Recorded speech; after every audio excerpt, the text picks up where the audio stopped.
Hello friends, नमस्ते। मैं नरेश आहूजा एक बार फिर आपके साथ कर रही हूँ बात। फ्रेंड्स, वैसे तो हम कॉन्शियस बीइंग्स हैं, but we are living unconsciously. Why? क्यों ऐसा क्यों हो रहा है? क्योंकि वी लिव बाय हैबिट्स। हम अपनी आदतों के साथ जीने को मजबूर हैं। मजबूर वर्ड इसलिए यूज़ किया है कि हैबिट्स जो है वो हमें ऑटोमेटिक मोड में ले जाती हैं। तो हम जो नहीं भी करना चाहते वो हम आदतवश कर बैठते हैं। तो मैंने ये देखा कि कुछ हमारी ऐसी आदतें हैं जो हमें बहुत नुकसान पहुंचा रही हैं, और जाने अनजाने शायद हमें पता भी नहीं है कि वो दूसरों को भी नुकसान पहुंचा रही हैं, दूसरों को भी हर्ट कर रही हैं। तो अगर हमारा कुछ ऐसी हैबिट्स हैं, हमारा कुछ ऐसा बिहेवियर है जिसकी वजह से हमें नुकसान हो रहा है, हम दूसरे को भी नुकसान पहुंचा रहे हैं, I think we need to check that. तो हमें उसको चेक करने की बहुत ज़रूरत है। तो आज हम मिलकर इसी बात पर देखते हैं। आप भी देखें, लाइफ है, सबके साथ सब कुछ होता है। तो देखिए, जैसे फॉर एग्जांपल यहीं से शुरू कर लो। मान लो कि मैं बहुत टाइम से उठती हूँ, सुबह early in the morning, right. तो उठती हूँ, मैं सैर पे भी जाती हूँ या योगा करती हूँ, what's ever my routine is, जो भी मैं करती हूँ तो मैं सुबह उठ जाती हूँ। और अगर दूसरे हैं जो वो बहुत लेट उठते हैं तो मेरे में होता है कि ओहो देखो, मैं तो कितनी सुबह का उठा हुआ हूँ, ये इंसान अभी तक सोया हुआ है। चाहे वो हमारा कोई भी हो, चाहे रिलेशन में हो तो चाहे वैसे हो, तो हमारे में ये अहंकार जो है निर्मित हो जाता है कि देखो, मैं तो इतने टाइम से 4 घंटे में पता नहीं कितने काम कर चुका हूँ, आप अभी तक सोए हुए हैं। तो मैंने कितना अच्छा काम किया, सुबह उठा, योगा किया, सैर किया, व्हाट्स एवर आई डिड, तो उसके लिए मेरी हेल्थ को कितना बेनिफिट हुआ, मुझे ऑक्सीजन मिली, मैं बाहर गया।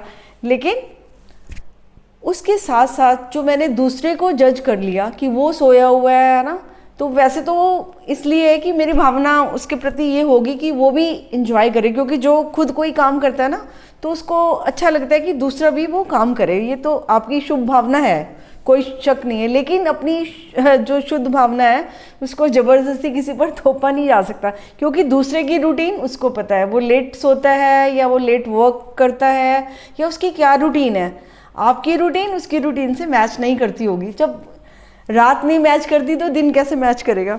तो इस तरह से हम अपने साथ दूसरे को भी जोड़ लेते हैं और उम्मीद करने लगते हैं कि वो इंसान भी वैसा करे, जो कि किसी भी दृष्टि से उचित नहीं है। बल्कि उसकी वजह से दूसरे को अगर कह भी देते हैं तो उसको नाराज़गी भी हो जाती है। वो यही कहेगा ना कि आपको मेरा क्या मालूम है ना कि मैं कब सोया हूँ, मैंने क्या किया है। और हर कोई दूसरे को बताएगा भी नहीं कि वो क्या करता है, ये कोई ज़रूरी भी नहीं है, ठीक है। तो फिर इस तरह से अगर मैं ऑफिस में जाता हूँ, मैं बहुत पंक्चुअल हूँ, मैं बहुत डिसिप्लिन्ड हूँ, मैं बहुत अच्छा हूँ, है ना, राइट। तो अचानक से मेरे में अगर आप देखेंगे ना, एक अंदर ही अंदर अहंकार ये वाला होगा कि देखो वो लेट आ रहा है, देखो वो काम ऐसे नहीं कर रहा, वो ऐसे नहीं कर रहा। तो अगर मैं अच्छा काम करता हूँ, मैं डिसिप्लिन्ड हूँ, मैं पंक्चुअल हूँ, तो मुझे ये किसने अधिकार दिया है कि मैं दूसरे को कुछ ऐसी नीची दृष्टि से देखूँ कि वो ऐसा है या वो वैसा है।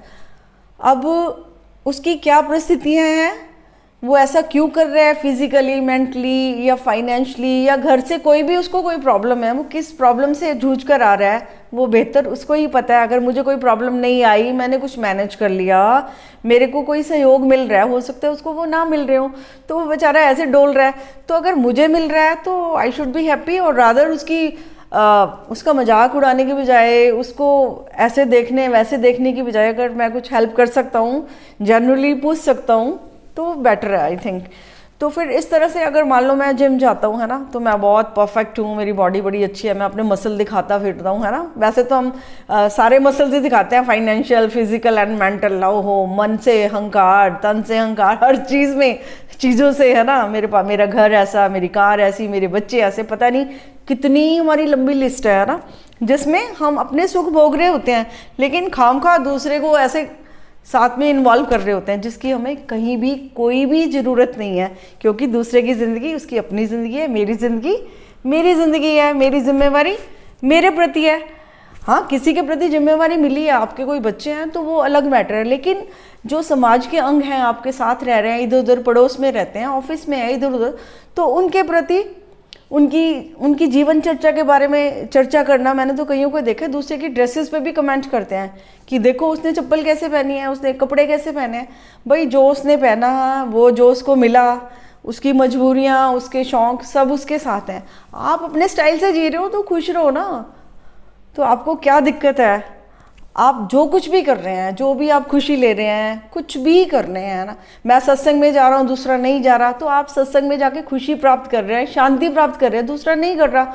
और हो सकता है वो आपसे ज़्यादा शांत और खुश हो, ये भी एक संभावना है, क्योंकि हो सकता है उसकी कुछ ऐसी कंपल्शंस हों, कुछ लिमिटेशंस हों, कुछ रिजर्वेशंस हों जो उनको करनी ज़रूरी हों। कई लोग तो सुबह सुबह ऑफिस जाते हैं, वो 6 बजे उठ के और 9 बजे ऑफिस भी पहुंच जाते हैं, तो उनको टाइम ही नहीं होता। तो लेकिन उनका ध्यान जो है वो प्रभु के साथ ही जुड़ा होता है। तो हम किसी को कैसे जज कर सकते हैं कि किसी के दिल में क्या है, किसी के घर में क्या है, ये हमें नहीं मालूम। हम खाम खा के अंदाजे लगाने छोड़ें, किसी को जज करना छोड़ें, ये उचित बिल्कुल नहीं है। ये अच्छाई, जो भी हमारे पास अच्छाई है, जो हमारे, अगर हम अच्छे हैं दूसरे से, तो उससे हमें we should be proud of that कि हमारी हेल्थ अच्छी है, हमारे पास खुशी है, शांति है, जो हमारी रूटीन है अगर वो बहुत अच्छी है तो उसको सेलिब्रेट करें, खुश हो, ना कि अपनी रूटीन, जैसे मेरी रूटीन है दूसरे की भी वो, तब वो परफेक्ट है। तो ये तो कोई तरीका नहीं है किसी को देखने का। ये तो मेरे पास कोई ऐसा अधिकार भी नहीं है कि मैं किसी को ऐसे जज करूं। मुझे जज करना है तो खुद को जज करूं कि कहाँ कमी रह गई है मेरी शांति में, मेरी खुशी में, मेरे को अच्छा बनने में, मेरी सेहत बनाने में, मेरे पढ़ने लिखने में। अब कई बच्चे जो होते हैं बहुत होशियार होते हैं, पढ़ाई में टॉप करते हैं, ठीक है, तो लेकिन दूसरे बच्चे भी टॉप करना चाहते हैं, बट वो फेल भी हो जाते हैं समटाइम्स। तो दैट डज नॉट मीन कि मतलब मैं सुपर ह्यूमन बीइंग हूँ तो वो ह्यूमन बीइंग तो वो भी है, चाहता तो वो भी बहुत कुछ करना है, लेकिन कई बार ये संभव नहीं हो पाता। कई बार कईयों की कैपेसिटी ही नहीं होती। अब जिसकी कैपेसिटी कोई फाइनेंशियल नहीं है, फिजिकल नहीं है, या कई तरह की प्रॉब्लम्स हैं, पता नहीं कितने लोग हैं और कितनी तरह की प्रॉब्लम्स हैं, तो सब अपनी प्रॉब्लम्स के अनुसार, अपने एनवायरनमेंट के अनुसार, अपनी कैपेसिटी के अनुसार अपने जीवन को जीते हैं। तो let them live according to their circumstances. अगर आपके सर्कमस्टांसेस अच्छे हैं, आप कुछ अच्छा कर रहे हैं, तो बहुत अच्छी बात है। आपको तो कहते हैं ना कि बहुत खुश होना चाहिए, और किसी को भी हे दृष्टि से, नीची दृष्टि से देखने की कोशिश नहीं करना चाहिए, बल्कि परमात्मा का शुक्र करना चाहिए कि मुझे तो सब मिला है ना, और हो सके तो दूसरे की हेल्प करनी चाहिए, दूसरे को सपोर्ट करना चाहिए। अगर आप सपोर्ट नहीं भी कर सकते तो इनडायरेक्ट सपोर्ट आपकी यही होगी कि आप किसी के बारे में बुरा मत सोचें, किसी को भी नीची दृष्टि से मत देखें, किसी को भी ऐसा कुछ मत कहें कि उसको इंसल्टेड फील हो। ये अपने आप में बहुत बड़ी उपलब्धि है, और आपके लिए भी बहुत बड़ी उपलब्धि है, क्योंकि जैसे मैं कहती हूँ, what ever you think you become. अगर आपका जो भी ध्यान होगा, जहाँ पर आप फोकस करेंगे, वही काम आप करने लग जाएंगे, तो आपकी एनर्जी जो है उधर ही काम करेगी। तो आप अपनी सारी एनर्जी जो दूसरों पर लगा रहे हैं, दूसरों में दोष देख रहे हैं,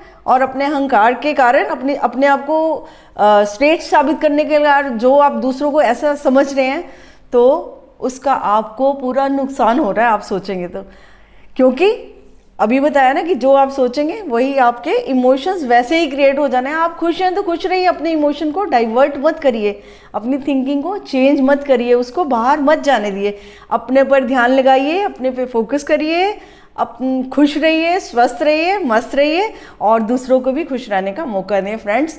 तो उम्मीद है हम सब अपने बिहेवियर से सबसे पहले खुद को खुश रखेंगे, और फिर दूसरे के लिए भी अपने बिहेवियर द्वारा खुश करने की और उसका ध्यान रखने की कोशिश करेंगे फ्रेंड्स।